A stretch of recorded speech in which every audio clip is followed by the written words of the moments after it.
Amazing. Vous êtes en train de partager. C'est cool, ça enregistre. Merci, merci Romain pour ce rappel. Donc, je recommence cette petite partie-là. Désolé pour les aléas du direct. Donc, on va parler de weblog dans Redshift. Donc, comment faire rentrer du semi-structuré dans une base de données structurée et la différence entre les nodes RA3 et DC2 qui est fondamentale quand vous créez votre base de données Redshift, qui va complètement influencer l'utilisation de Redshift et ses capacités. Donc, sans plus attendre, je laisse la main à Hugo et Romain. Vous voulez prendre la main sur les slides ou Non, je te dirais de cliquer, ça ne me dérange pas. Donc, bonjour à tous pour ceux avec qui on n'a pas encore discuté. Donc, je fais partie de la BI côté chez Doctolib. Donc, je vais vous présenter ce qu'a introduit Arnaud. On va aller directement à la slide suivante. Tu peux parler plus fort, Romain? Je ne sais pas si tu m'entends. Je vais rapprocher mon micro, peut-être, c'est mieux. La slide suivante. Donc, quelques mots sur Doctolib. C'est 135 000 praticiens qui sont enregistrés sur notre site, 4 000 organismes de santé, donc ça peut être des cliniques, hôpitaux. Et puis, ça représente 70 millions de visiteurs par mois côté patient. Donc, nous, c'est un peu la phase qu'on voit quand on va aller chez le médecin. Et puis, comme on disait un petit peu auparavant, avec le Covid, en fait, ça a un petit peu propulsé les téléconsultations. C'était un marché que on maîtrisait pas. Enfin, on n'avait pas un fort taux d'adhésion à la téléconsultation. Et puis, la Covid a un petit peu changé la donne. Voilà, on est passé de 100 000 à 5 millions 5 de téléconsultations faites. Et puis maintenant, c'est 1500 employés. Donc, pour parler un petit peu de mon expérience personnelle, je suis arrivé il y a un an, on était 800 et maintenant on est 1500, donc ça va assez vite.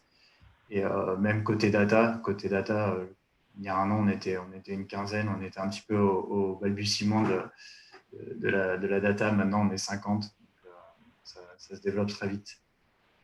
Et je te laisse aller sur la slide suivante. En parlant du coup de l'équipe, ça se divise en 3 teams, même 4, je n'ai pas mis. Il y a donc les data engineers qui vont charger les données des différents outils, de la prod vers Redshift. Donc, voilà, ils en parleront un petit peu plus tard, mais notamment avec Airflow.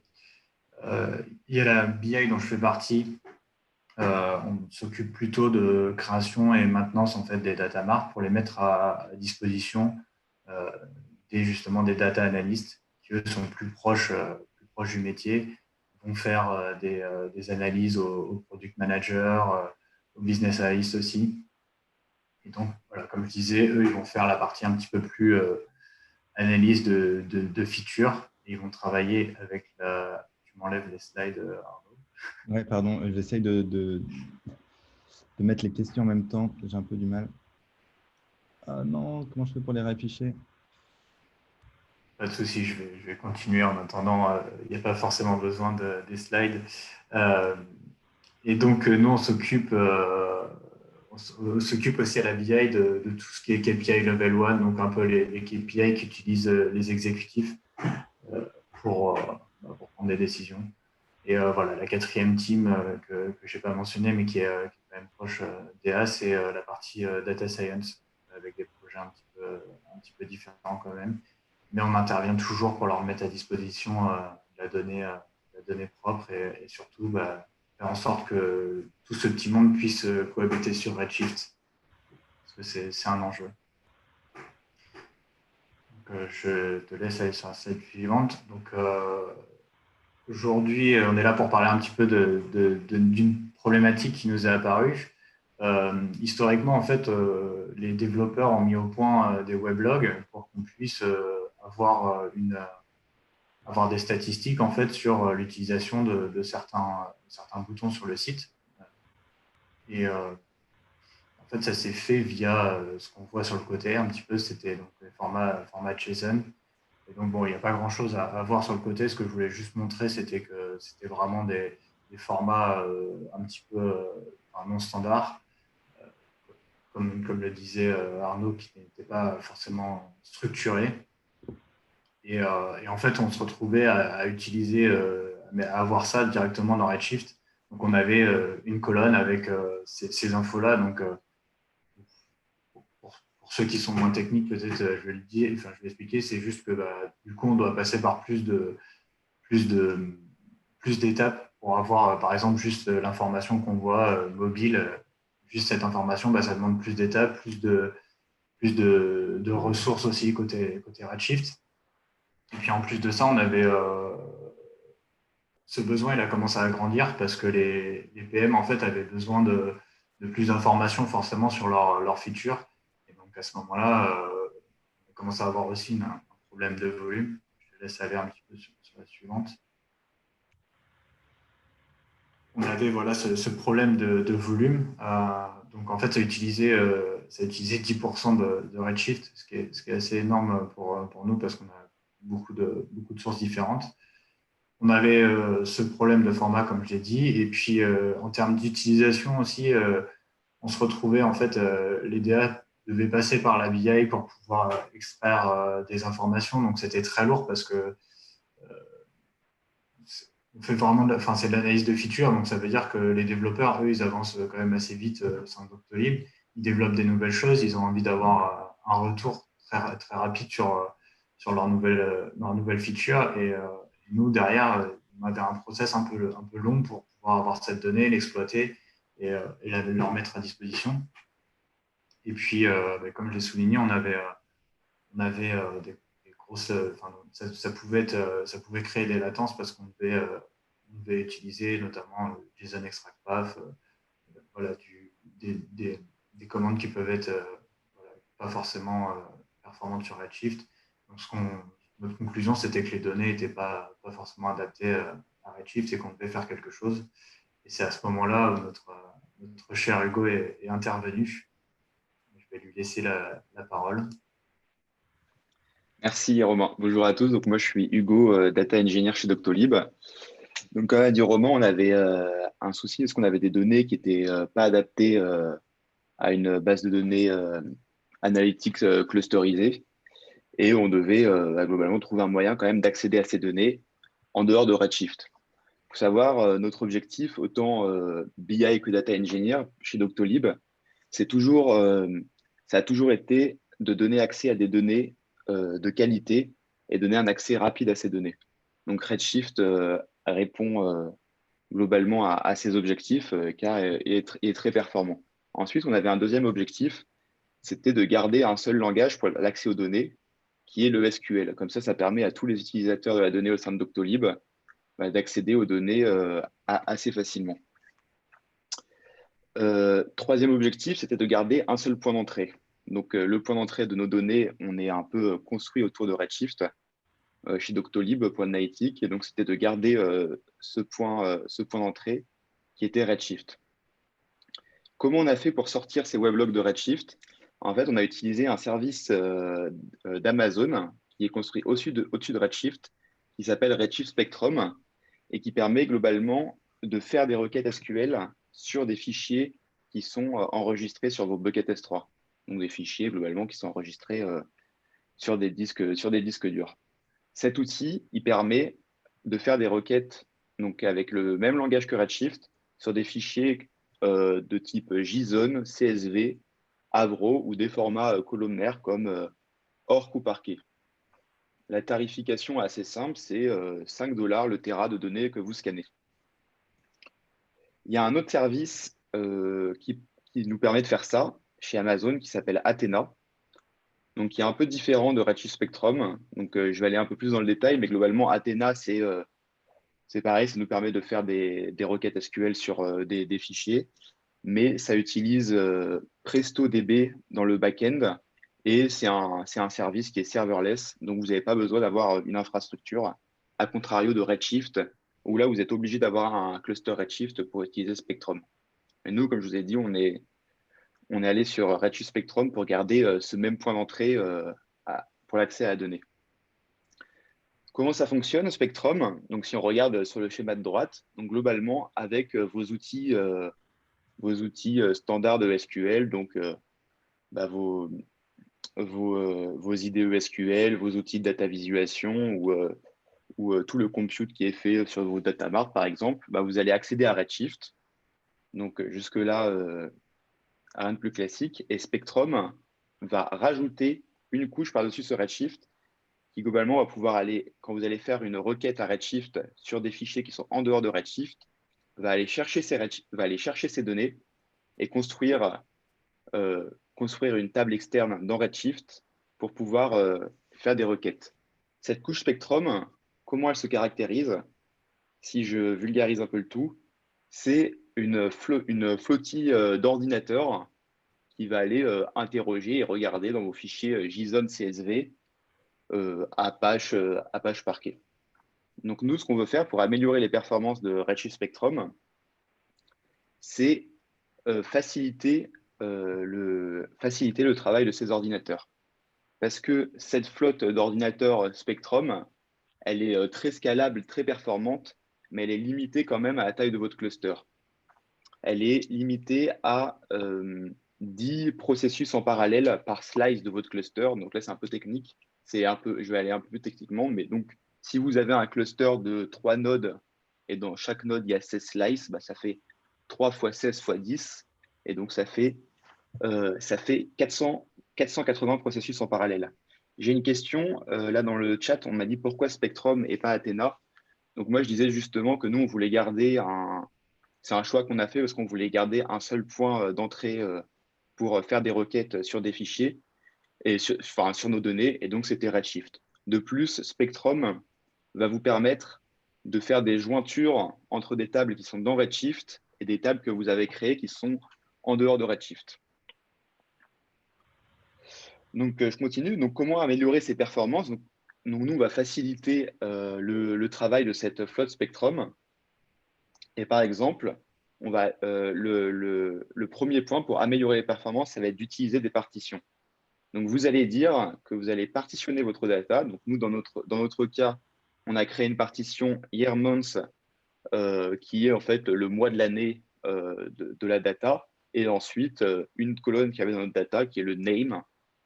Et ça va vous permettre que quand vous faites une requête, donc une requête à votre Redshift sur vos fichiers, et que vous mettez une clause where, donc par exemple ici, where year month est égal à septembre 2020 et name égale walkme, et Spectrum ne va aller interroger que les fichiers qui sont dans le dossier globalement S3 du 20 septembre avec le name walkme. Donc ça va nous permettre de scanner moins de fichiers et dans un même temps, d'avoir des meilleures performances et dans un même temps de réduire le coût parce que vous allez scanner moins de fichiers. Ensuite, le deuxième point, ça va être de préférer les formats type colonnaire, parce que quand vous allez faire des requêtes que sur certaines colonnes, Spectrum, lui, va comprendre qu'il ne faut aller scanner que certaines colonnes de votre fichier colonnaire. Donc, de cette façon, encore une fois, vous améliorez les performances et vous réduisez le coût, parce que vous scannez moins de données. Ensuite, le troisième point, ça va être d'optimiser la taille des fichiers. Parce que si vous avez par exemple un fichier si vous avez dans votre data lake un seul fichier de 50 gigas, et pour faire une requête sur ce fichier, il n'y a qu'un seul processus qui va être utilisé. Or, si vous divisez ce fichier de 50 gigas en, admettons, 100 fichiers, et là, vous allez pouvoir paralléliser énormément le travail de la couche Spectrum et donc avoir des très bonnes performances sur vos requêtes. Si je reviens sur ces 3 points et que je vais un peu plus dans le fond techniquement, il y a un mécanisme très performant de Spectrum qui nous permet aussi, si on utilise des partitions, en fait, pousser certaines fonctions d'agrégat à la couche Spectrum. Et par exemple, des fonctions SQL telles que count, sum, toutes les fonctions de moyenne, les fonctions de group by, des fonctions sur des chaînes de caractères, donc par exemple des regex, des fonctions qui vont, par exemple, vous mettre les chaînes de caractères en majuscules, et ben, vont être poussées à votre couche Spectrum. Et donc, ce n'est pas votre cluster Redshift qui va faire globalement le compute de vos données, mais c'est la couche Spectrum. Un autre point, si je vais plus dans le fond techniquement, quand je dis d'optimiser la taille des fichiers, il faut faire attention à ne pas avoir des fichiers trop petits aussi, parce que Redshift, en fait, pour des problématiques, je pense, liées au système, va rajouter un footer de 100 kilobits sur chacun de vos fichiers. Et donc, si vous avez des trop petits fichiers en très grand nombre, bah, vous allez vite voir votre facture augmenter. Spectrum, Amazon recommande globalement d'avoir des fichiers d'une dizaine de mégaoctets, mais qui ne dépassent pas le giga, quoi, globalement. Donc maintenant, je vais vous dire comment on a construit. Donc, pour résumer, nous, on a construit un data lake en dehors de Redshift, 2 fichiers parquets avec tous nos weblogs. Et comment on a construit ces données? On a construit ces données avec AWS Glue. AWS Glue, c'est un super service d'Amazon qui va nous permettre notamment d'exécuter des scripts Spark sans avoir à construire une infrastructure avec des machines qui vont faire tourner Spark comme des EMR par exemple. Nous, les données, elles arrivent donc directement du front-end et du back-end du site de Doctolib en format JSON. Ce qu'on va faire, on a construit un ETL. Donc là, notre système d'ETL chez Doctolib, on utilise Airflow. Donc on a construit un ETL qui chaque jour va aller récupérer les données qui sont arrivées la veille. Donc tous les fichiers JSON va les charger dans Glue, donc avec un script Spark, et va les transformer en format parquet. Ensuite, ce job Glue va envoyer nos données en parquet dans nos buckets S3. Et avec un deuxième service de Glue qui sont des robots d'analyse, les crawlers, on va réussir à inférer le schéma de ces données pour pouvoir construire une table externe qui sera en dehors de Redshift, mais que nous pourrons quand même requêter dans Redshift grâce à Redshift Spectrum. Si je reviens sur ces 2 services, donc notamment le Spark Serverless d'Amazon, Glue, elle est super parce qu'on ne va pas avoir à provisionner l'infrastructure, mais on va quand même avoir beaucoup de flexibilité sur les capacités qu'on veut mettre à notre job. Donc, on va pouvoir, par exemple, choisir le type de worker qu'on met à nos jobs Spark. Donc, en fonction de si vous voulez un peu optimiser la mémoire ou les performances de votre job Spark. Et en plus, Glue nous permet d'avoir un lancement très rapide des jobs. Donc, dès que vous soumettez votre job, AWS va les lancer en moins d'1 minute. Donc, ça, c'est vraiment bien. Ensuite, les crawlers, donc ça, c'est un deuxième service qui est utile pour tout type de données et qui va nous permettre d'inférer le schéma des données. Et ça nous était vraiment utile parce que les weblogs qu'on reçoit en entrée, ils ont un format très, très changeant et on va pouvoir chaque jour récupérer ce format de données. Voilà, on peut passer à la slide suivante.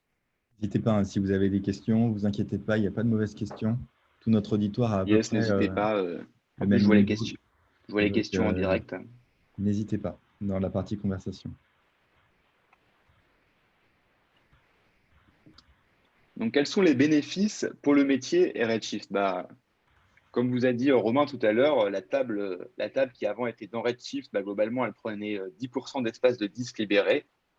Donc, la première chose qu'on voit, c'est qu'on va libérer à 10% d'espace disque. À l'époque où il n'y avait pas encore les nœuds RA3 que vous présentez mes collègues juste après, c'était vraiment quelque chose d'important parce que le stockage était limité. Ensuite, pour le métier, on a une simplicité parce que les collaborateurs, on va encore simplifier l'accès des données, l'accès aux données, et notamment à tous ces événements, tous ces weblogs qui sont générés sur le site de Doctolib. Ensuite, troisième point, sur les performances. On avait peut-être un a priori au début, on pensait que l'utilisation Spectrum allait dégrader un peu les performances d'accès à la donnée, parce qu'on avait vraiment beaucoup de records. On a à peu près 1 milliard de records par mois. Mais finalement, si vous gérez bien, comme je vous ai dit, les partitions et la taille des fichiers, les performances ne sont pas dégradées et peuvent même être meilleures par rapport à l'utilisation de Redshift tout seul. Pour ce type de données, encore une fois.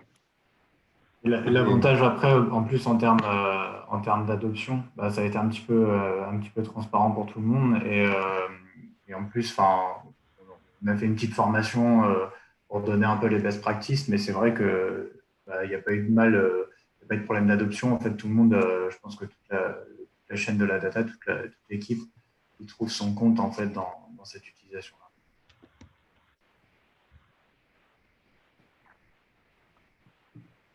Avez-vous des questions sur le sujet? Top.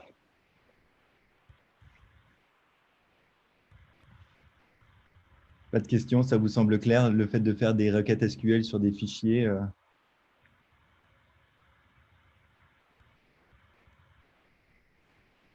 Ok. Cool. Donc, ce que je disais, c'est que si vous voulez faire des requêtes, si vous êtes chez AWS et que vous voulez faire des requêtes sur des fichiers CSV, JSON, Orc, Avro, Parquet et que vous n'avez pas de cluster Redshift, vous pouvez quand même avec Athena et c'est très très performant aussi. Il y a une question sur l'outil de BI. Donc, côté en data visualisation, on a deux outils. On a historiquement en fait Periscope, qui est un outil qui permet directement de faire du SQL et d'avoir des charts assez facilement. Donc, ça va plutôt être utilisé par les data analystes pour faire des analyses assez rapides. Et puis après, on a aussi Sisense depuis peu. Donc là, c'est plutôt pour les KPI level 1 pour le moment, mais à terme, on aimerait en fait avoir une approche un peu plus self-BI avec cet outil. Et entre Periscope et Sisense, si on essayait de prendre un peu de recul, sans citer d'outils, en fait, pourquoi vous les choisissez dans un but et dans un autre? Est-ce qu'il y a une couche technique qui vous intéresse? Alors oui, comme je disais, en fait, Periscope, ça permet d'avoir en fait accès au schéma de Redshift justement et surtout aux tables. Donc les data analysts qui ont des profils plus techniques, ils s'y retrouvent mieux en fait directement à aller faire leurs requêtes et avoir les graphes qu'ils souhaitent. Alors que sur Sisense, ça va plutôt être une approche drag and drop pour construire un dashboard. Donc, on va avoir des profils un peu moins techniques, des profils plus métiers à qui ça parle. Voilà, on retrouve dans Sisense l'équivalent des autres, de la concurrence, Power BI, Tableau, etc.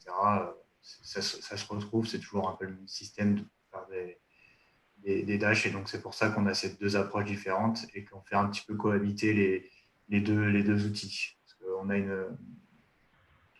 une utilisation qui est plus adaptée pour les métiers d'un côté et après pour les data analysts de l'autre. On va faire la deuxième question de Robert Chevalier. Je ne connais pas Sisense. Est-ce qu'il génère du code et celui-ci est-il compatible en performance avec Spectrum? Alors, ça va pas générer du code. Sisense, en fait, l'approche, c'est une approche in memory. Donc, en fait, le principe, c'est qu'on va plugger des tables et derrière, on va les dire de les récupérer en mémoire. Donc, après, il y a un moteur qui permet de construire des cubes dans Sisense et après, on traite la donnée comme ça. Donc, c'est beaucoup moins orienté SQL, on va dire. Et pour la compatibilité avec Spectrum, dans ce cas-là, ça veut dire on va injecter toute la table qu'on a mis dans Spectrum. Et dans ce cas-là, c'est pas. On va query beaucoup de données. Et dans ce cas-là, ça va coûter un petit peu cher, je pense, à l'utilisation. Et pas sûr que. Voilà. On a vu certaines limites aussi dans l'utilisation de ces cubes et dans l'utilisation in-memory. C'est que au-delà de. Si je me souviens bien. Tu m'entends? Ouais, c'est bon. Si je dis pas de bêtises, au-delà de 500 millions de lignes, grosso modo, on peut plus les mettre, on peut plus mettre d'informations dans ces cubes. J'ai une question de Damien là sur les job glue qui me demande est-ce que ce sont les job glue qui gèrent le changement de schéma des logs et à quelle étape c'est géré? Donc globalement, donc derrière les job glue, nous on a fait des scripts en PySpark. Donc Glue va vous permettre de faire des scripts Spark en Python et en Scala jusqu'à Spark 2.4 globalement.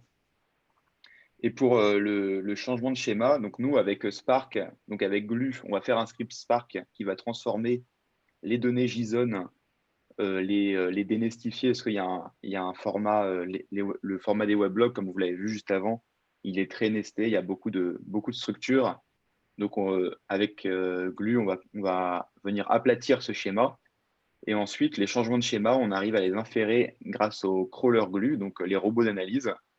Et ça, on les fait tourner tous les jours pour venir mettre à jour le schéma des données et donc le schéma de la table externe sur lequel va s'appuyer Redshift Spectrum. Donc, si un nouveau weblog est implémenté, le lendemain, le champ sera disponible dans Redshift. Et j'ai pas très bien compris. Tu peux inférer ton schéma soit avec le glue crawler de façon un peu automatique avec l'outil d'AWS, ou soit avec le infer schéma de Spark, non?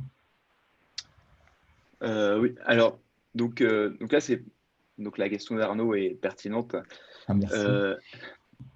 Donc en fait, bah, déjà pour charger les données dans Spark, il lui faut un schéma. Donc nous, ce qu'on a fait, c'est que Spark va lire une première fois les données en JSON pour comprendre son format. Ensuite, il fait la transformation en parquet et les robots d'analyse de Glue, les Glue crawlers, eux, vont inférer le schéma de notre data lake parquet. Donc, nous, globalement, avec le job Glue, on dit bah, t'écris dans tel dossier sur S3 et après, on vient analyser ce dossier avec les crawlers et lui, il détecte que, bah, par exemple, il y a une nouvelle partition qui a été ajoutée parce que nous sommes en novembre, donc il y a une nouvelle partition 2020-11 avec dedans tel name de weblog et ensuite, dans ces names de weblog, un format de fichier parquet qui est différent.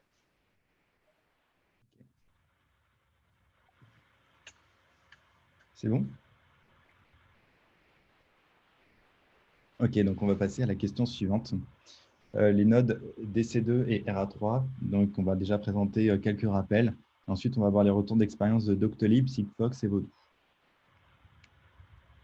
Donc, rappel, en fait, Redshift, c'est une base de données clusterisée. Donc, clusterisée parce que c'est un cluster de nodes. Donc, vous avez plusieurs nodes. Et ces nodes, on voit leur différence ici. Donc, on a les nodes, globalement, si on prend les gros nodes en DC2 et DS2, on a des nodes qui vont s'appeler DC2 8x large. Donc, c'est-à-dire que, par exemple, là, il y a peu, on était à 3 nodes DC2 8x large. Et ces 3 nodes, ils nous apportaient 32 CPU à peu près. C'est des unités CPU, en fait. Donc, c'est un peu comparable. Les CPU sont plus ou moins comparables entre les 3 types de nodes. 244 Go de RAM, 2,56 Tera en SSD. SSD, c'est important, pour un prix de, on va dire, 5 $ de l'heure. DC, ça veut dire Dense Compute. Donc, ça veut dire que vous êtes orienté compute. On m'entend bien ou pas? Oui, c'est bon. Très bien. Donc voilà, DC2, ça veut dire Dense Compute, c'est orienté compute, c'est-à-dire ça va être orienté rapidité de processing. Donc ça se voit, il y a pas mal de CPU, pas mal de RAM et du SSD pour que nos ETL aillent vite. Pourquoi je dis ça? Parce que les ETL, en fait, ils vont faire des accès au disque et ils vont essayer d'écrire dans le disque. Donc avec du SSD, ça va aller plus vite. Ensuite, vous avez les Dense Storage. Donc DS2 8x large. C'est bizarre parce que je vous dis qu'ils sont là pour le storage. Pourtant, il y a plus de CPU et il y a autant de RAM. Par contre, on voit que le prix, il est plutôt à 7 $ de l'heure. Donc, il est peut-être 30% plus haut, en fait. Il est 30% plus haut que les DC2 8x large pour un prix en compute qui ne vaut pas 30%, donc par rapport au CPU et à la RAM, vu que c'est identique. Par contre, on voit qu'au niveau du disque, on est à 16 Tera en HDD. Donc, ça veut dire que le disque, il est 6 fois plus gros, même plus que 6 fois plus gros que les DC2 8x large. Donc, on sent que là, on a quelque chose qui est orienté storage, avec des disques H2D qui sont assez violents, et quelque chose qui est orienté compute, avec du CPU et de la RAM pour le prix le moins cher possible. Et ensuite, on a donc le nouvel arrivé, c'est les RA3 4X large. Donc ça, c'est le petit Node pour le coup. Mais donc, il y a 12 CPU, donc il y a 3 fois moins de CPU. Il y a 2 fois et demi moins de RAM. Par contre, au niveau disque, on voit que là, on explose tous les scores. On est à 64 Tera, donc on est très loin des DC2 8X large pour un prix qui est toujours comparable au niveau des nodes. On est toujours dans la même gamme de prix. On est à peu près 2 fois moins cher que les DS. On est 2 fois moins cher et qu'est-ce qu'on voit? On voit qu'on a 3 fois moins de CPU, on a 2 fois et demi moins de RAM, mais par contre, on a beaucoup plus de disques. Donc déjà, si on devait analyser ça, on dirait que les RA3 sont les dignes successeurs de DS2, dans le sens où ils vont rajouter beaucoup de disques. Ils vont rajouter beaucoup de disques et on sent qu'on a un redshift qui est orienté disque. On va voir plus en profondeur ce qui se passe vraiment. Donc, le cas Doctolib. Chez nous, donc la préconisation, je vais revenir ici, la préconisation, c'est de remplacer un DC2 8X large par 2 RA3 4X large. Donc, un de la première ligne avec 2 de la dernière. Donc, on va avoir moins de CPU, on va avoir un petit peu moins de RAM aussi. Ça va coûter plus cher, ça va coûter 50% plus cher. Et par contre, en disque, on va être illimité. Donc voilà, la préconisation, c'est de doubler en nombre de nodes en RA3. Donc voilà, nous déjà au début, on s'est dit, bah, ça va nous coûter 50% plus cher pour des perfs qui vont être inférieurs. Par contre, on est en disque illimité pratiquement. Donc voilà, on s'est dit, attention nos perfs. On a regardé nos perfs et on a vu qu'au niveau du CPU, on touchait vraiment très souvent le 100%, même en faisant des petites techniques où on allait faire du concurrency scaling pour augmenter les nodes temporairement quand c'est nécessaire, quand on a besoin de plus de bandes passantes. Même en faisant ça, on allait taper le 100%, donc on s'est dit au niveau des perfs, c'est chaud. Au niveau de la RAM, c'est à peu près la même chose. On n'a pas de graphe pour vous le montrer réellement, mais en gros, notre RAM était régulièrement saturée. Donc on s'est dit, ça part mal. On va perdre en perf et ça va être plus cher. En vrai, qu'est-ce que ça a donné? Donc, on est passé de 3 DC2 8X large à 6 RA3 4X large. On a testé sur Airflow nos runs qui tournaient la nuit et qui duraient 2h30. Donc, on est passé de 750 Go de RAM à 600 Go de RAM. Donc, on a perdu un peu. Au niveau du disque, on est passé en illimité. On est passé de 7,5 à 390. Enfin, c'est énorme. Et le prix, il a gagné 50%. On va un peu nuancer tout ça parce qu'en fait, quand on a fait tourner Airflow, malgré ce que je vous dis sur la RAM, par exemple, sur le CPU, il se trouve qu'on est arrivé à 2h30 dans les deux cas. Finalement, les deux performances étaient identiques. Pourquoi les deux performances sont identiques alors que le hardware est différent? Parce que derrière, vous avez des instances de nouvelle génération avec des optimisations CPU. Voilà, de 3e génération, il me semble. 3e ou 6e, je ne sais plus. Bref, en tout cas, c'est beaucoup plus optimisé. Et donc, on arrivait au même perf avec moins de hardware. Au niveau du disque, on était hyper large. Ça nous intéresse vachement parce que, en gros, quand vous êtes sur des nodes en dense compute, ce qui va vous limiter souvent, c'est qu'au niveau des perfs, vous allez être confortable, mais au niveau du disque, vous allez être tout le temps en train d'essayer de gagner de l'espace. Par exemple, tout le projet qu'on a fait pour les trackers, là, les weblogs qu'on ne voulait pas faire rentrer, ça se trouve, on ne l'aurait pas fait si on avait les RA3. Voilà, donc là, vraiment, quand vous êtes en dense compute, vous avez une limitation au niveau du disque que vous éliminez complètement avec les RA3. Le CPU, souvent à 100% ici. Donc voilà, on hésitait. Bah, c'est un peu la même chose sur les RA3. Et le speed de RAM régulier. Donc le speed, c'est quoi? C'est quand votre RAM est saturé, vous allez utiliser votre disque dur. Voilà, donc ça ralentit. Mais voilà, donc tout ça pour dire que malgré le CPU à 100% et les speeds de RAM réguliers, nos performances étaient inchangées avec les RA3. Voilà, donc c'est grâce aux instances de 3e génération et aussi en attente, il y a le moteur Aqua qui va normalement améliorer, qui va bien booster les perfs. Donc on s'est dit, bon, peut-être que pour l'instant les RA3, c'est pas cool, mais on sait que dans le futur, on va y passer parce que voilà, il y a ces optimisations avec le moteur Aqua qui nous intéressent bien, le disque dur illimité et sûrement d'autres évolutions de la part d'AWS qui vont arriver. Voilà, donc ensuite, il y avait une petite problématique au niveau du prix. Voilà, il se trouve qu'on a réussi à s'arranger autant avec Doctolib qu'avec AWS, ce qui a fait qu'au début, on se disait que c'était intéressant, mais trop cher, et finalement, on va passer sur RA3.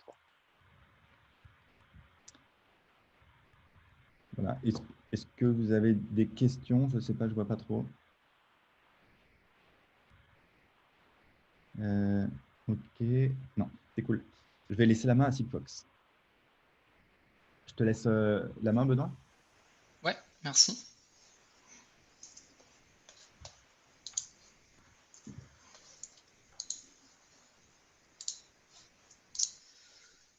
C'est bon, vous voyez tous mon écran là? Très bien. Bon, déjà, merci Arnaud, c'était super intéressant comme retour. Et ce qui est intéressant, c'est aussi qu'on n'a pas eu exactement la même approche, mais je pense que c'est compatible et ça peut donner différentes pistes pour des gens qui se posent la question quelle instance utiliser. Donc, moi, je travaille en tant que data ingénieur à Sigfox. Et en fait, je vais vous parler de notre expérience et de notre migration depuis les nœuds DC2 large vers les nœuds RA3 4X large. Et avant ça, quelques mots à propos de mon entreprise. Donc, Sigfox, c'est une entreprise qui déploie un réseau de télécommunications dédié à l'IoT, un réseau 0G, par opposition à la 5G qui se concentre surtout pour faire passer plus de débit, plus d'informations, mais aussi pour une consommation d'énergie plus importante. Sigfox, sa force, c'est la frugalité. Ça permet de connecter des milliards d'objets et de les faire envoyer des petites quantités d'informations, mais tout ça pour un faible coût et une faible consommation d'énergie. Donc en chiffres, nous sommes présents dans 72 pays dans le monde. On couvre environ 5,8 millions de kilomètres carrés. Nous avons 17 millions d'objets enregistrés sur notre réseau qui envoient à peu près 56 millions de messages par jour.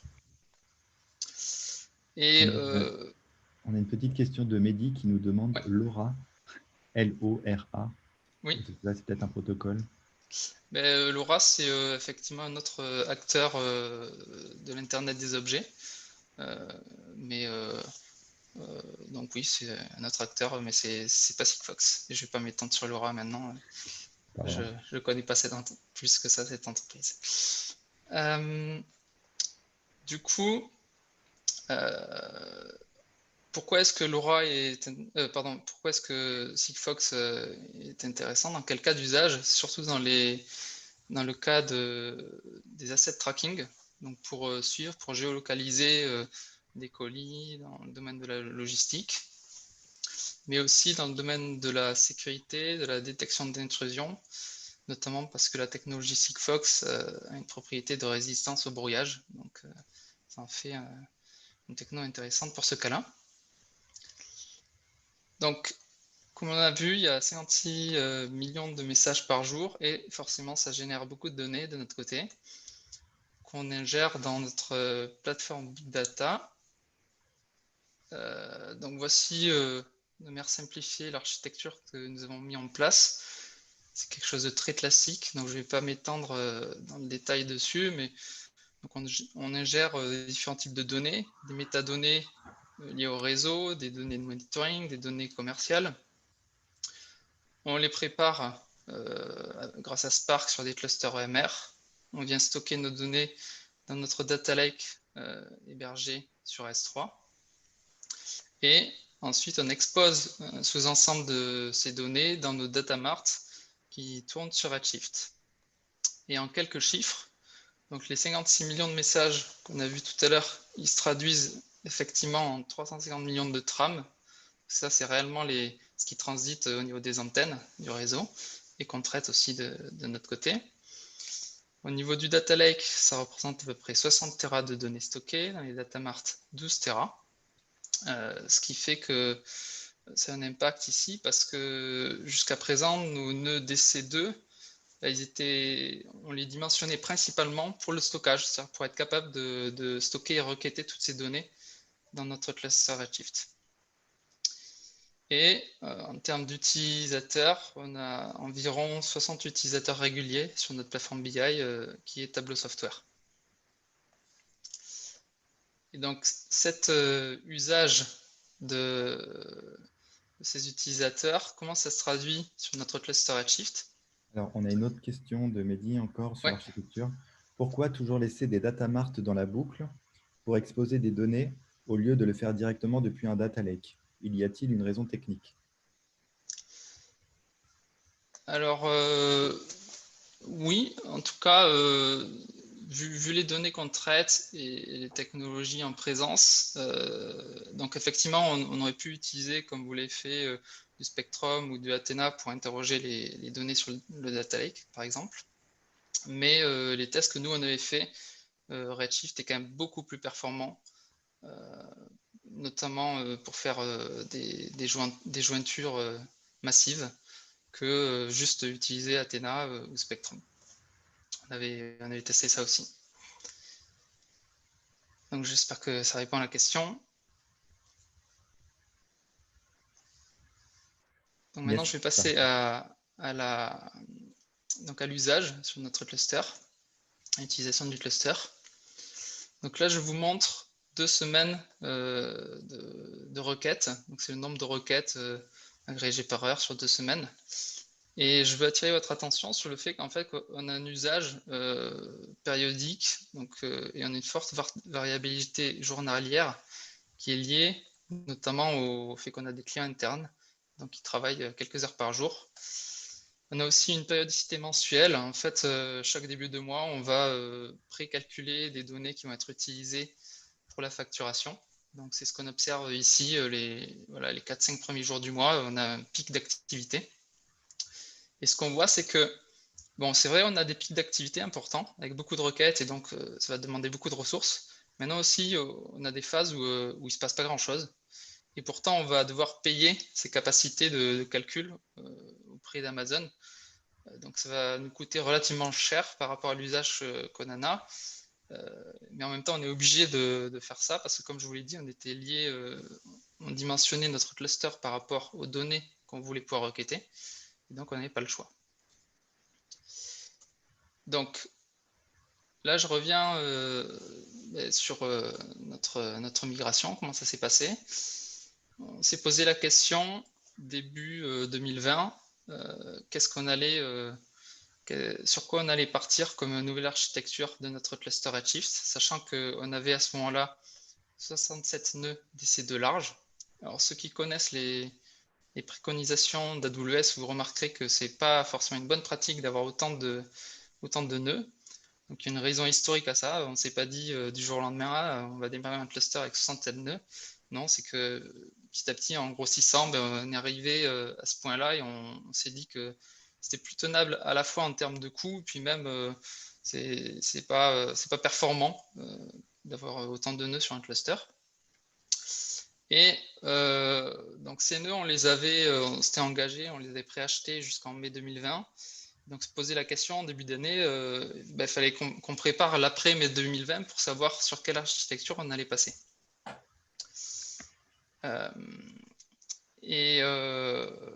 Donc l'objectif principal de ce changement d'architecture, c'était de maîtriser, de stabiliser nos coûts. Et à ce moment-là, il y avait aussi les instances RA3 qui allaient sortir en production côté AWS. Je ne me rappelle plus des dates exactes, mais je pense que c'était avril ou quelque chose comme ça.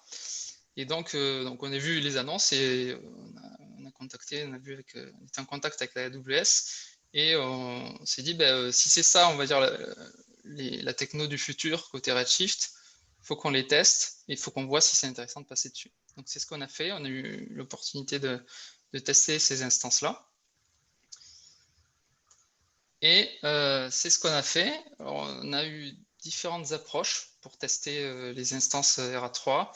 La première, c'était de définir des requêtes qui étaient représentatives de nos requêtes BI et d'Analytics et de comparer les performances d'un cluster à l'autre. l'autre approche, ça a été d'enregistrer toutes les requêtes qui sont passées sur notre cluster de prod pendant 24 heures et de le rejouer sur notre cluster de test qui, dans le cadre de ce test, était constitué de 5 nœuds RA3 4X large. Et après, d'analyser les résultats.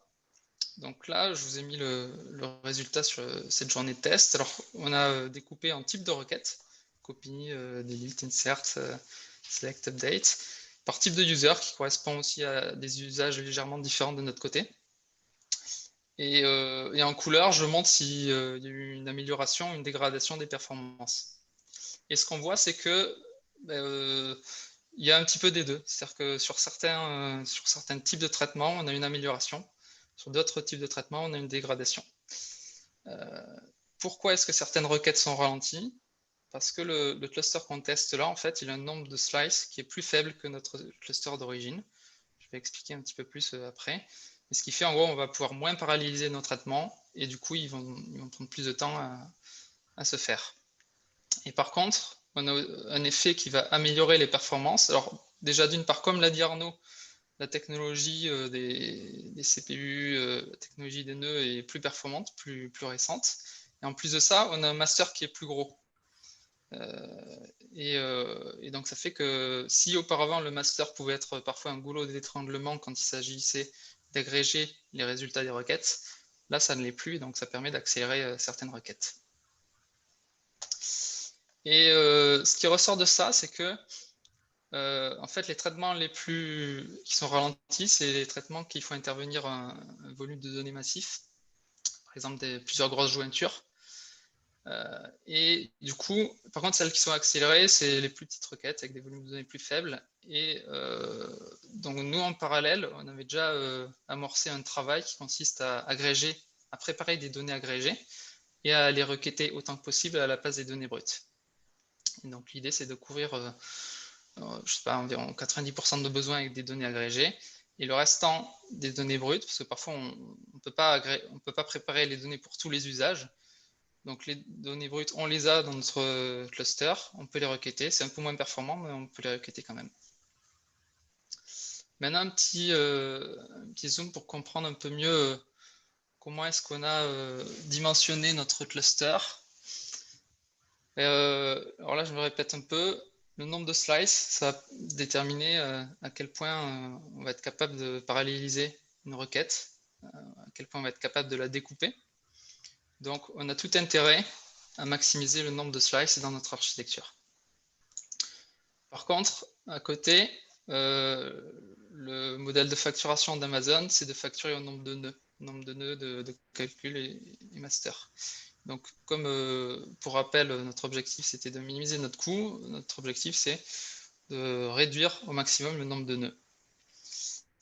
Et donc, à l'issue de nos tests, on a vu que la configuration qui nous permettait d'avoir au global une performance de requête assez similaire à notre cluster précédent, c'était 6 RA3 4X large. Et là, on a pris le nombre max de slices pour ce type de cluster, à savoir 48 slices.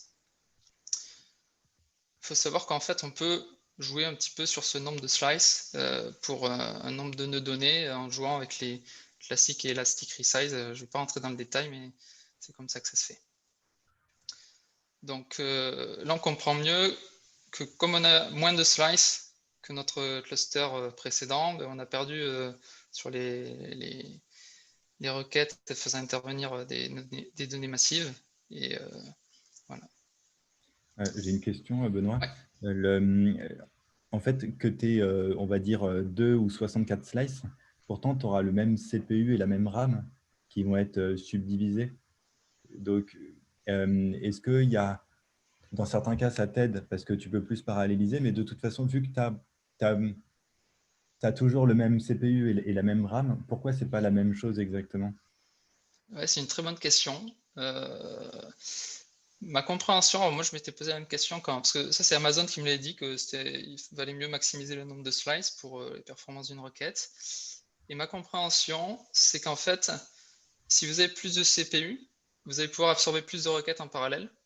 Mais en gros, si pour une seule requête, ben en fait, c'est que vous n'avez pas forcément utilisé tous les CPU, mais les CPU vont être utilisés pour une seule requête, vont être calqués sur le nombre de slices. Ok. Mais c'est une très bonne question, merci. Et donc du coup, voilà, très bien par rapport à ce que je viens de dire, c'est que en fait là, comme on a choisi cette architecture, on est vraiment optimisé pour exécuter une requête. Donc on peut se dire, mais s'il y a plusieurs requêtes, et bon, ça arrive, qui arrivent en parallèle, ben, forcément les ressources vont être partagées, les performances vont être impactées. Et donc nous, pour répondre à cette problématique, on a essayé d'optimiser ou de tirer parti au maximum du concurrency scaling. Donc, le concurrency scaling, c'est une feature proposée par Amazon sur Redshift qui permet de démarrer à la volée des ressources de calcul. En gros, alors pour le stockage, ça ne va rien changer. Par contre, on peut multiplier par 2 ou par 3 les ressources de calcul de notre cluster pour absorber des requêtes supplémentaires en parallèle. Okay. Donc, nous, ce qu'on a fait, on l'a configuré à 3 clusters supplémentaires. On peut faire x4 au total sur nos capacités de calcul pour absorber, on va dire, 4 fois plus de requêtes. Et pour vraiment forcer le déclenchement de ces clusters pour qu'ils démarrent le plus tôt possible parce que, comme on l'a vu, notre cluster est vraiment dimensionné pour absorber une requête. Donc, s'il y a plusieurs requêtes qui tournent en parallèle, ça va impacter les perfos. On a créé une queue dédiée pour les requêtes intensives avec une simultanéité de 1. Donc, dès qu'il y a 2 requêtes qui arrivent, la deuxième passe en file d'attente et ça va finir par faire déclencher le démarrage d'un nouveau cluster. Voilà. Il faut savoir, il y a aussi les conditions. Il n'y a pas toutes les requêtes qui peuvent passer sur un concurrency scaling cluster. Mais nous, dans notre cas, la majorité de nos requêtes d'analytics devraient pouvoir passer dessus. Et donc dessous, je vous montre un graphique. Donc là aussi, sur 2 semaines, agrégé à l'heure, le nombre de requêtes qui passent, qui correspondent à cette file d'attente, qui passent sur le cluster. Et on voit que parfois, quand on a des pics de requêtes, on consomme du temps de concurrency scaling, ce qui permet d'accélérer les traitements de plusieurs requêtes quand elles arrivent. OK. On a une question de Youssef. En termes de coût, est-ce que ça ne risque pas de faire exploser la facture? Alors, très bien, très bonne question. C'est un risque parce qu'effectivement, on est facturé sur le concurrency scaling, mais on a un niveau gratuit qui correspond tous les jours. Si vous avez un cluster up H24, tous les jours, vous avez droit à 1 heure gratuite de concurrency scaling. Et nous, vu l'usage assez ponctuel c'est assez ponctuel quand on a des ressources en parallèle, des requêtes en parallèle, pardon. On a tout simplement monitoré cet usage. Et alors là, vous voyez, il y a 182 minutes sur à peu près 2 semaines. On est largement en dessous de l'heure par jour. Donc là, on reste dans le niveau gratuit. Donc pour nous, là, il y a 0 surcoût. Mais effectivement, en fonction de l'usage de votre cluster, si ça bourrine en permanence, entre guillemets, là, oui, vous risquez d'avoir des coûts supplémentaires. Donc oui, il faut monitorer le démarrage des clusters concurrency scaling.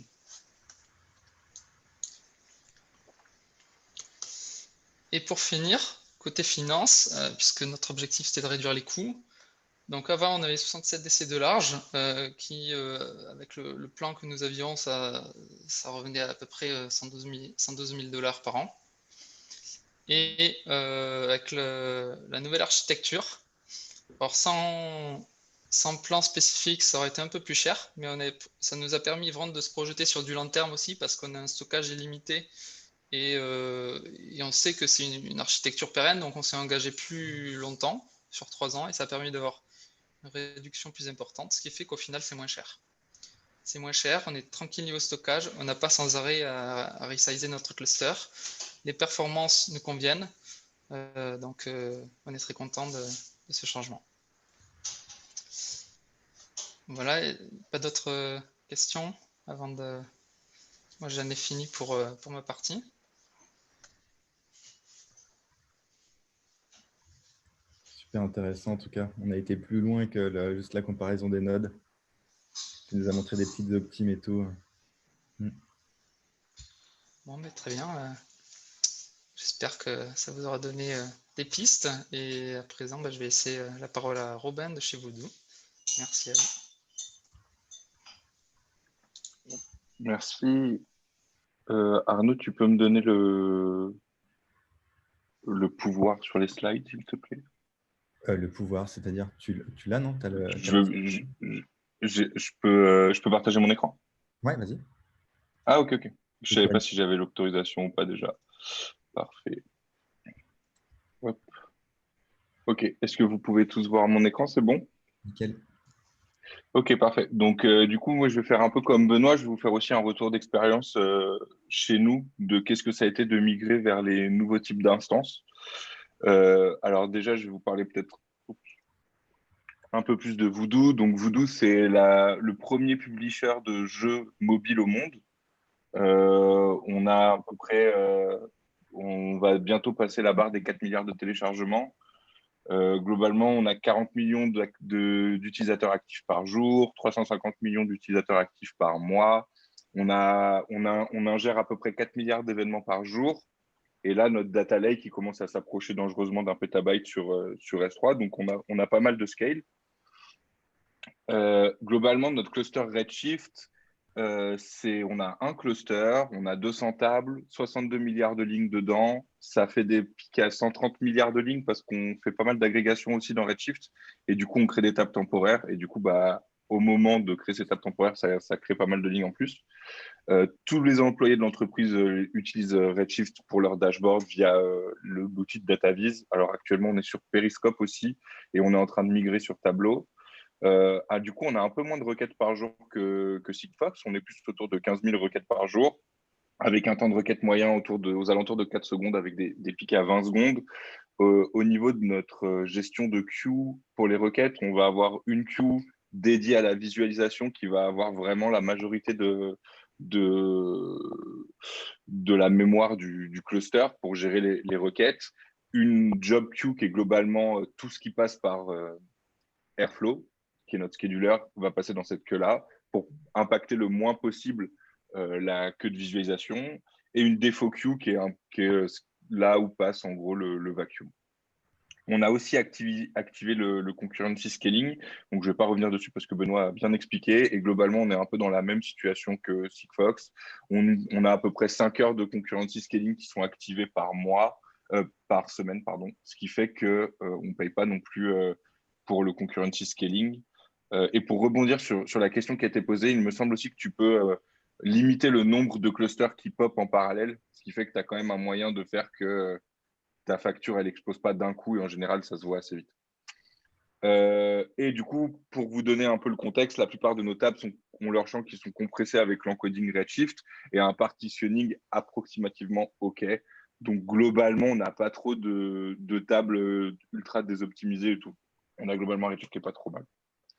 Je vais vous faire une petite architecture overview. Globalement, on a plein de data sources. Donc, le petit carré en haut de data source, en fait, c'est plein de data sources. Ça va être des choses internes comme du S3, des API, des choses comme ça. Ça va être des API externes.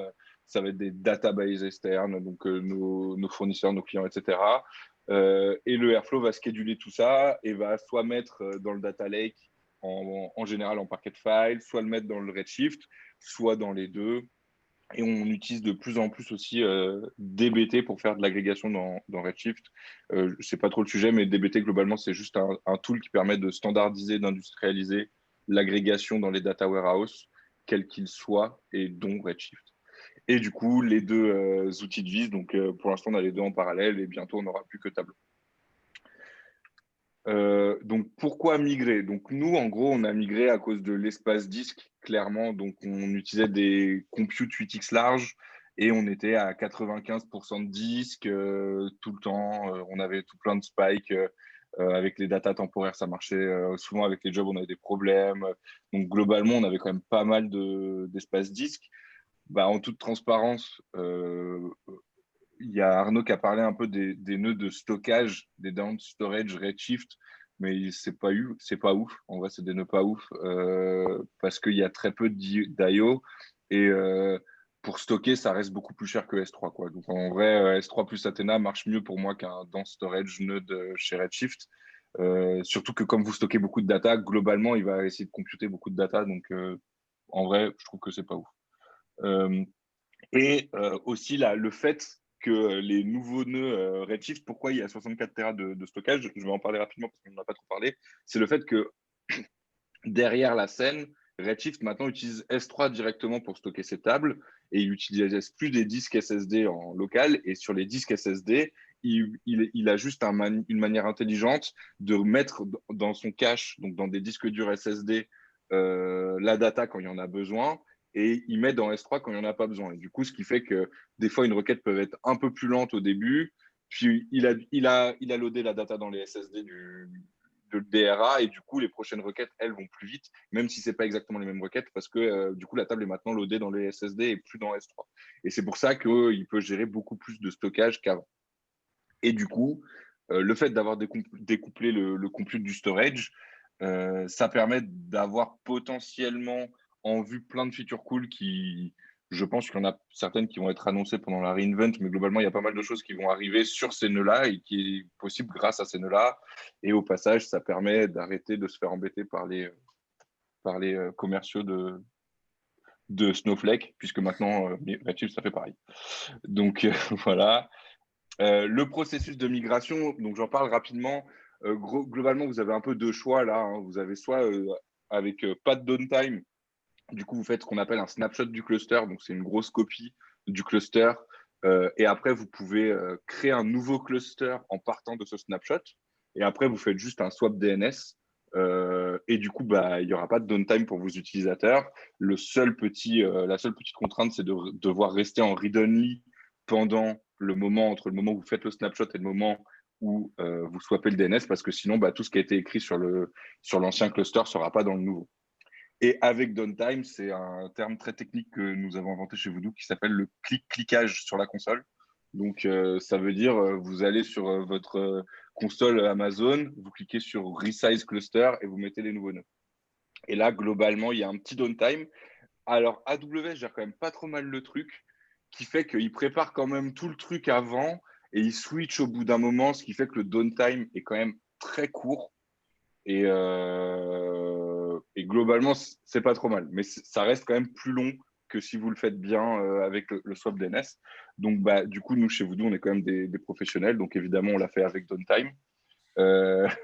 Donc, globalement, nous, ce qu'on a fait, c'est qu'on a juste communiqué avec les équipes. On l'a pris un jour où on sait que le cluster, il y a globalement moins de requêtes parce qu'il y a des meetings qui concernent toute l'entreprise, etc. Et on en a profité et on l'a fait à ce moment-là. Donc, j'aimerais revenir sur ce qu'on a essayé. Parce que du coup, on avait avant 6 nœuds compute 8x large. Et on a commencé par faire la reco d'Amazon qui est remplacer vos 8x large par des 4x large. Globalement, ce qui s'est passé, c'est que le stockage était OK, mais les perfs, pas du tout. Les requêtes ne marchaient plus, les users n'étaient pas contents, marchait plus. Ça marchait, mais c'était vraiment pas ouf du tout. Et globalement, quand on creuse un peu dans un nœud 4x large, on se rend compte de pourquoi. C'est assez simple, surtout par rapport à un 8x large. Parce que les slices, c'est divisé par 2, les IO, c'est divisé par 4, et le master, c'est à peu près divisé par 3. Donc, du coup, clairement, si déjà à la base, nous, à la base, de toute façon, on devait augmenter la taille de notre cluster, dans tous les cas, pour que ça continue de marcher. Mais si déjà vous êtes sur quelque chose qui est un peu limite et que vous essayez, vous tirez parti vraiment de 100% de vos nœuds 8x large, en vrai, je trouve que la reco d'Amazon est mauvaise et il ne faut pas partir sur des 4x large. Parce que je ne vois pas comment ça peut marcher, mathématiquement parlant. Donc, on a choisi de partir sur des 16x large. Et là, quand on a remis sur les 16x large, tout d'un coup, ça marchait bien mieux parce que les slices, c'est toujours divisé par 2. Ça, c'est assez intéressant. Ça veut dire que vous utilisez des 4x large ou des 16x large, au prorata de 8x large, vous avez le même nombre de slices puisque les DC 8x large, c'est 32 slices sur une 8x large. Sur une 4x large, c'est 8 slices. Il vous en faut 2 pour faire une 8x large globalement. Donc, ça vous fait 16 slices. Et une 16x large, c'est 16 slices. C'est 32 slices, pardon. Mais comme ça fait 2 8x large, du coup, vous avez le prorata qui est le même. Sauf que les IO, vous avez 8% de plus, ou presque 10% de plus d'IO. Les masters, c'est presque 50% plus gros qu'une 8X large. Il y a Aqua qui arrive, plus plein de features. Donc là, d'un coup, les perfs étaient vraiment cool. Donc, on avait même un gain de perf. Donc, si je vois un peu sur ce qui est achieve, en fait, je serais un peu plus entre deux sur la facture Amazon, parce qu'au final, si je reprends les maths, effectivement, il faut 3 16x large pour faire 6 8x large, et du coup, dans ce cas-là, on est à plus 35% sur la facture. Sauf qu'avec 3 RA 16x large, on arrive à faire des choses qui ne marchaient plus avec les 8x large, et du coup, les 6 8x large, de toute façon, on aurait dû augmenter.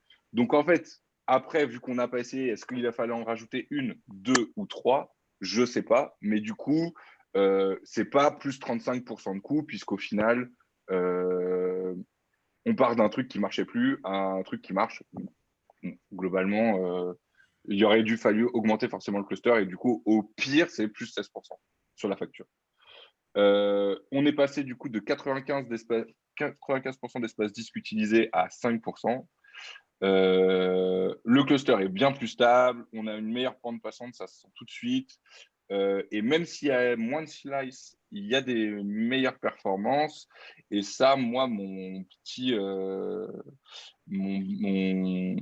instinct me dit que c'est parce que on profite de la meilleure bande passante réseau et qu'à la fin, quand tous les slices redonnent leur agrégation au master pour afficher la requête, si ça marche comme ça, j'espère. Sinon, je dis n'importe quoi, mais je pense. Du coup, la bande passante fait que, au final, on s'y retrouve avec le plus gros master, un peu plus d'IO, etc. Donc, au final, zéro regret, ça marche très très bien. Mais juste le petit X, c'est je ne suis pas du tout convaincu de la reco d'Amazon de passer de 8X large à 4X large.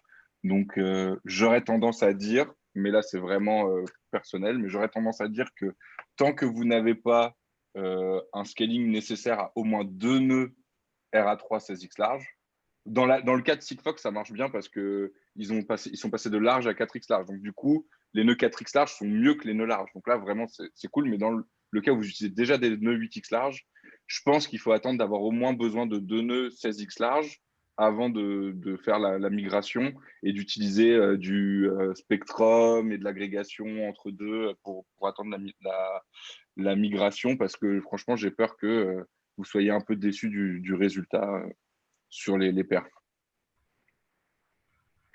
Voilà. Et par contre, 16X large, ça veut aussi dire que c'est globalement en on-demand 15 000 $ par mois. Donc, s'il faut rajouter un nœud, ça veut dire qu'il faut rajouter 15 000 $ par mois. Vous n'avez pas trop de. Il n'y a pas vraiment de variation possible, quoi. C'est à chaque fois l'ajout du PIB d'un petit pays, quoi. Et voilà, j'espère. Je ne sais pas si vous avez des questions. Au niveau, tu disais downtime, tu parlais du nombre de slices. Ça veut dire que vous avez fait un classic resize? Alors, on a pu faire un élastique. Alors, ça a été très, très bizarre parce qu'en gros, on a pu faire un élastique resize quand on est passé des nœuds 8x large à 4x large. Ouais. Et après, pour repasser de 4x large à 16x large, là où on a dû faire un classic resize, on ne pouvait plus faire un élastique resize. Ok. Pour information, pour tout le monde, l'élastic resize, en fait, on redistribue les slices, ce qui fait que vous ne bougez pas votre nombre de slices en passant d'un cluster à un autre, et vous avez un downtime de 10 minutes. Alors que sur un classic resize, vous redistribuez vos datas et vous avez le nombre de slices que vous devriez avoir avec les nodes. Et par contre, ça a duré combien de temps votre resize? Je ne saurais pas dire. Je pense le complet, ça a dû durer bien une demi-heure, trois quarts d'heure. Mais le downtime, il n'a pas duré longtemps. Ok, c'est cool. Il a pas duré longtemps. Après, apprendre quand même un peu avec des pincettes, parce qu'au final, ce qui s'est quand même passé, c'est que quand on est passé de 8x large à… En fait, je pense que ça. En fait, je peux pas affirmer que ça n'a pas duré longtemps que Classic Size, en fait, maintenant que j'y repense. Parce que globalement, on est passé de 8x large à 4x large. Là, il y a eu downtime quasiment 0 temps. Sauf que après, genre une requête sur 2 passait plus, le CPU explosait tout le temps, c'était voilà, la guerre. Et du coup, après, on est passé de ce stade-là à le stade où ça marche bien avec les 16x large. Et du coup, entre-temps, bah, forcément, de toute façon, ça marchait déjà plus très bien. Donc, est-ce que le downtime a duré plus longtemps ou est-ce que ça n'a pas duré spécialement longtemps, mais c'est juste que le cluster était en PLS? Je ne peux pas dire. Ok. Mais globalement, c'est assez cool. Si en vrai, le snapshot plus swap DNS, c'est pas forcément complexe. Si vous aviez un DNS dès le début qui pointe sur votre Redshift et que tout le monde n'utilise pas l'URL du Redshift. Mais après, si vous pouvez vous le permettre, bah, franchement, cliquer sur la console, c'est toujours plus agréable et moins prise de tête. Ok, cool. Voilà. Très bien. Est-ce que vous avez d'autres questions? N'hésitez pas, que ce soit sur la présentation ou les présentations ou même sur les entreprises. On peut diviser en groupes si nécessaire, en petites salles, etc. Moi, j'avais une question d'ordre général après avoir entendu tout le monde. J'ai l'impression que la procédure pour pouvoir faire de dimensionnement de clusters et de slice et des ressources nécessaires, j'ai l'impression que c'est un petit peu empirique et que tout le monde tâtonne un petit peu dans ce domaine. Je m'interroge un petit peu sur le fait que des grosses GAFA comme ça ne proposent pas d'outils qui permettraient a priori de faire des simulations pour essayer à minima, ne pas faire trop de tests de ce genre-là et d'arriver au plus près de ce qu'on veut sans avoir fait trop de tests ou sans trop tâtonner. Est-ce que je me trompe ou ça existe ou ça restera empirique? Je vais donner ma réponse. Robin a dit clairement qu'il en avait une autre. Ah. Nous, on a utilisé les ABAC, donc c'est-à-dire les modèles d'AWS, qui nous disaient on passe de 1 node à DC2 8x large à 2 nodes RA3 4x large, ce qui était plutôt adapté pour notre part, vu qu'on ne pouvait pas passer sur les 16x large qui étaient trop gros, parce qu'il faut commencer à 2 nodes minimum et on n'avait pas le besoin pour 2 nodes. Et donc voilà, on avait peur avec le hardware. Mais finalement, avec leur reco, bah, au niveau des perfs, on n'a pas vu de changement. Donc finalement, pour le coup, la doc a été plutôt OK pour nous. D'accord. Oui, parce que vous aviez un cas peut-être avec, en vue du volume des données, peut-être qu'il est moins contraignant que Sigfox ou Voodoo vis-à-vis des… Parce que en fait, vous êtes classé par ordre de volume de data, en fait, hein, du plus bas au plus haut. Moi, pour te faire un peu mon retour là-dessus, Mehdi, d'expérience, ce que j'ai pu remarquer, c'est que dès que tu dépasses un certain scale, qui n'est pas forcément toujours le même selon le type de truc que tu utilises, c'est que globalement, les bonnes pratiques, elles ne marchent plus forcément. Ce qui est dit dans la doc, ça ne marche plus forcément. Très vite, quel que soit ce que tu utilises, en fait, ça ne marche plus comme la doc te le dit, parce qu'il y a toujours un petit truc qui n'est pas prévu. Ah bah en fait, ça fait passer des paquets plus gros que prévu, ou le scale fait qu'à chaque fois, de toute façon, quelle que soit la techno que tu utilises, il y a des problèmes, quoi, à gérer. Après, c'est aussi le truc qui rend le truc intéressant. Ok, oui. Et puis, c'est ce qui permet aussi aux data ingénieurs de vivre. Sinon, Ouais, voilà. plus S'ils besoin pouvaient de tous personne. cliquer sur la console, franchement, Voilà. on n'aurait plus de travail. D'accord. Non, mais en fait, je pensais qu'il y avait des outils un petit peu plus évolués, entre guillemets, à base de machine learning ou d'IA, qui permettraient justement d'anticiper un peu ces choses-là et de faire des projections. Mais visiblement, c'est peut-être pas encore le cas. Si je peux apporter ma contribution, et je Oui. pense que ça ressort pas mal de ce qu'ont dit tous les intervenants, c'est que ça dépend beaucoup des données que vous stockez, comment elles sont stockées, comment elles sont D'accord. requêtées aussi. Donc, bien sûr, ils peuvent faire des ABAC, mais ils peuvent pas prévoir tous les cas non plus, parce que derrière, vous faites ce que vous voulez, vous mettez les données que vous voulez dedans, et ça, ils peuvent pas le savoir à votre place. Effectivement. C'est pour ça qu'un outil à base d'IA qui analyse les données et leur utilisation réelle pourraient faire des choses intéressantes à ce niveau-là. Ça Peut-être que pourrait. ça existe et qu'on n'est pas au courant aussi, Mm. ça se trouve. Mais en tout cas, c'est vraiment très intéressant et merci à vous, en tout cas. J'avais toujours en tête que les data lakes se suffisaient à eux-mêmes et visiblement pour la BI, on est toujours obligé de passer par un équivalent SQL classique qui est Redshift et qu'on peut le faire en cluster. Ça, je ne savais pas par contre. Merci beaucoup en tout cas à vous.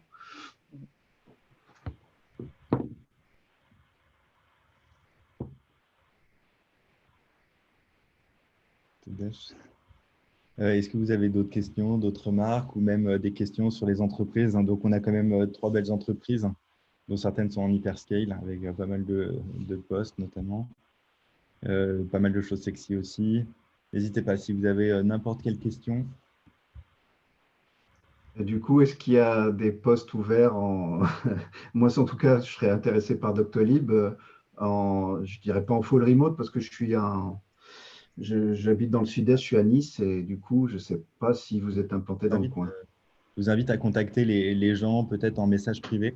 Donc, pour les cas particuliers ou sur LinkedIn, j'ai mis les noms et prénoms des gens. D'accord, très bien. Parfait, merci. Avez-vous d'autres questions?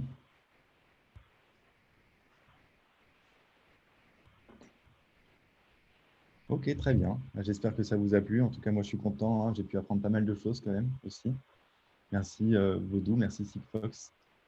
Merci aussi aux collègues. Merci à tout le monde. Tout le monde, c'était bien chouette. Merci pour le regard, surtout. Ça change un peu du confinement, ça fait plaisir. Ok, merci. Bonne soirée. Merci. Bonne soirée tout le monde. Bye bye. Au revoir.